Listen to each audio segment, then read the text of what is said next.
Welcome to Chillin' 101. We hope this video helps. You begin by gathering what you need and starting the reset right away. Have your account, email, or phone ready, and make sure you are on a trusted device and secure network. Disable VPN during verification. Open Roblox and click Forgot Password, then enter your email or phone and request the code. Once done, check that you receive the code and keep the session open. This prevents timeouts during the reset sequence. Next, you'll verify identity and set the new password. This is the detailed middle step. After receiving the code, enter it exactly and verify ownership.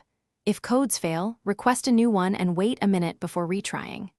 When accepted, craft a strong password, 12 or more characters with mixed upper/lowercase, numbers and symbols, and confirm it. Then make sure to enable two-step verification in security settings so you reduce future lockouts and unauthorized access.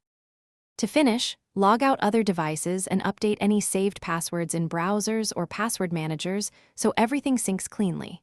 Set an account PIN and prefer an authenticator app over SMS for two-step verification. This locks down access immediately. If something goes wrong, codes don't arrive, or you're still locked out, collect proof like recent purchase dates and submit a Roblox support request. Explain steps you took and attach verification so they can restore access faster. Thanks for watching. Consider subscribing if we helped you.